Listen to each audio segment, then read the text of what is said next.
Hello and warm welcome to all for today's lecture on solar energy part 1. Today we'll be covering some basic definitions about the solar energy and the introduction part. Did all of us know that sun blasts more than billion tons of matter out into space at millions of kilometers per hour? Ultimately, the energy from the sun is the driving force behind the weather and climate and life on the earth. But what kind of energy comes from sun? How does that energy travel through the space? And what happens when it reaches the earth? These are some basic questions in everybody's mind. The transfer of energy from the sun across near the empty space is accomplished primarily by radiation. Radiation is the transfer of energy in forms of electromagnetic waves. The average amount of sun radiation that penetrates the atmosphere and reaches the earth is 51% of the total incoming energy as illustrated above in the figure. Of the 49% that does not reach the Earth's surface, 30% is reflected back into the space and 19% is absorbed by the atmosphere and the cloud. The total solar energy absorbed by the Earth atmosphere, ocean and land masses is approximately 38,50,000 exajoule per year. The energy from the Earth by mankind is approximately 500 exajoule per year. This is about 0.01% of the total energy per year incoming from the sun. Putting this in another way, the earth absorbs more energy in 1 hour than world uses. It should be noted that coal reserve remains still the king of power generation in India, with the thermal energy making up the whopping 79% of the Indian power generation, and solar and other renewable energy resources like hydropower, biomass, wind energy, etc. are making their presence as viable alternatives of the clean energy. Initially, the National Solar Mission of the Government of India had set a target of achieving 20 gigawatt of solar capacity by 2022. However, the dedicated steps undertaken by the Government of India to reach the target have helped the country to achieve the goal in phenomenally short amount of time, which is 4 years ahead of the agreed upon schedule. Today, the average price of generating solar energy is 18% lower than the price of generating the electricity from the coal-based fuel sources. India's annual energy goal have been revised in view of the exceedingly good work done by the ministry in the specified area. In January 2015, the Indian government released a new and expanded solar plan. Under this new target, India hopes to get $100 million in solar power investment and 40 gigawatt solar energy generation solely from the rooftop units and another 60 gigawatt of overall solar capacity by 2022. In thus, it means that India hopes to generate 100 gigawatt of solar capacity in next 4 years. This is quite a tall order when you consider the end-to-end solar capacity of the whole world was around 303 gigawatt in 2017. However, owing to make the improvement in the technological field of solar thermal power storage makes India dream a real possibility even on such a short time of span. Solar energy is a safe alternative which can replace the current fossil fuel like coal and gas and other conventional energy resources of electricity generation that produce air, water, land pollution. Hence, solar energy is considered as a green and clean source of energy. Use of solar energy will eliminate these unsafe, unclean consequences from using the conventional fuel. By installing the rooftop setup, we will become the energy independent, which means that we will not be depending upon the electricity supply available from the grid. We can make the use of barren land for installing the solar power plant, which will utilize the wasteland.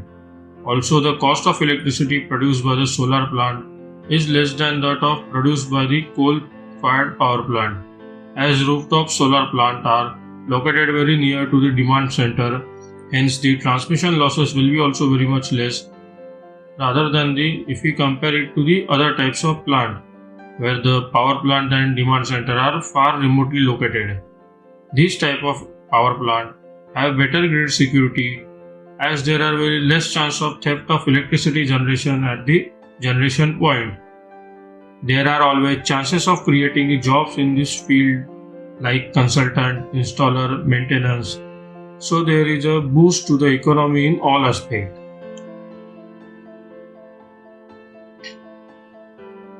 The attenuation of the solar radiation passing through Earth's atmosphere is because of the following process. First is ultraviolet range, scattering by aerosol particle and molecule and absorption by ozone, nitrogen dioxide, sulfuric dioxide and trace gases where the wavelength is 200 nanometer to 400 nanometer.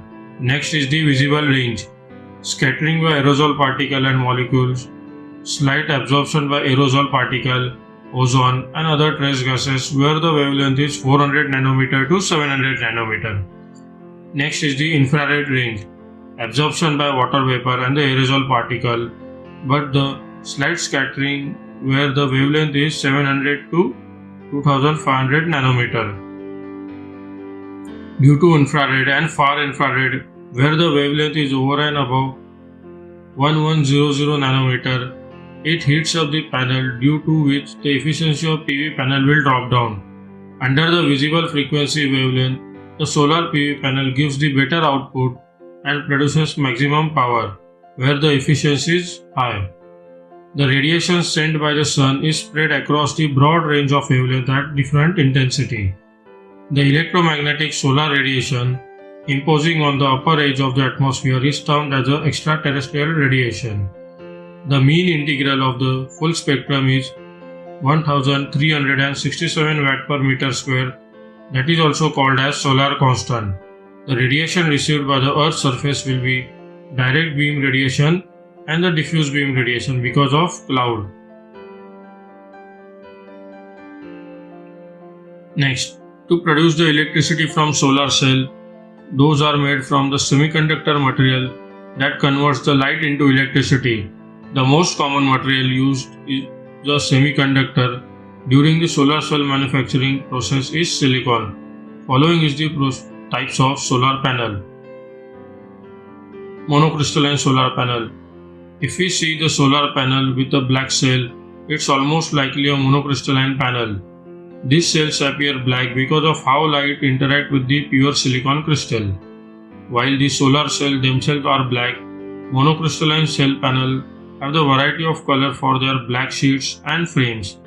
The back sheet of the solar panel will almost often be black, silver or white, while the material frames typically black or silver. Next type of solar panel is the polycrystalline solar panel. Unlike monocrystalline solar panel, polycrystalline solar cell tends to have a bluish color to them due to the light reflecting of the silicon fragment in cell. Similarly, the monocrystalline polycrystalline panel have different color of backsheet and frame. Most often, the frames of polycrystalline panel are silver and the backsheet are either silver or white. Next one is the thin film solar panel. The biggest differentiating aesthetic factor when it comes to the thin film solar panel is how thin and low profile technology is. As the name suggests, thin film solar panel are often slimmest than other types of panel. This is because the cell within the panel are roughly 350 times thinner than the crystalline wafers that is being used in the monocrystalline and the solar crystalline panel. Figure shows the basic working of solar panel that can be explained as follows. Solar cell is a sandwich N-type silicon blue and the P-type silicon red. It generates the electricity by use of sunlight to make the electron hop across the junction between the different flavor of silicon. It is a simple NP junction type of diode. When sunlight shines on the cell, photons, light particles are bombarded on the upper surface. The photon, yellow blobs, carry their energy down to the cell. The photon give the energy to the electron, green blobs, in the lower p-type layer. The electron uses this energy to jump across the barrier into the upper n-type layer and escape out into the circuit. Thus, the flowing current around the circuit will light a lamp.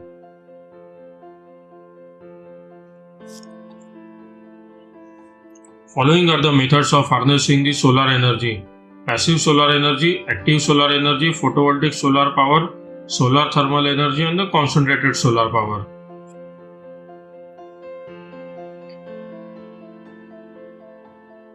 Next is the passive method. It is the method in which the solar energy is harnessed in its direct form without using the mechanical device. Examples are drying clothes in daylight is the best suited example of the passive energy. Passive solar energy has few applications which all of us can use wherever the sunlight is available. First one is daylighting, second one is the passive solar heating, third one is passive solar cooking.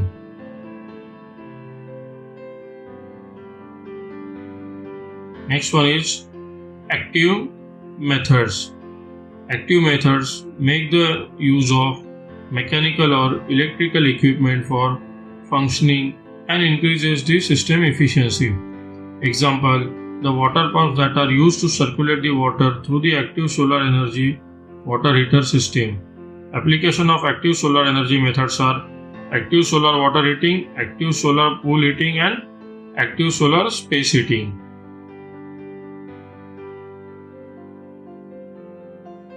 There are two types of solar energy method.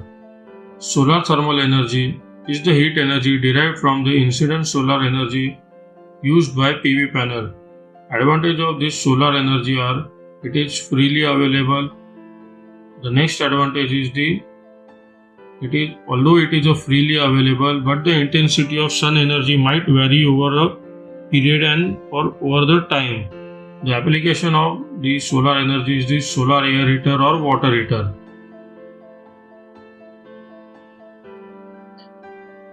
Next is the electricity also can be generated from the solar energy and it can be converted into the thermal energy, that is the thermal electricity. The energy generated by the incident solar energy, that is the light, into electricity is termed as a photovoltaic solar power. This is done using the photovoltaic solar cell. The application of it can be termed as a home lighting and street lighting. So we have now come to the end of today's lecture on solar energy part 1. I hope all the aspect about the basics of solar energy and its application part is being covered in the today's lecture. If there is any doubt about today's lecture, kindly drop a comment in the comment box and subscribe to the channel and hit the bell icon for latest update. Wish you happy learning.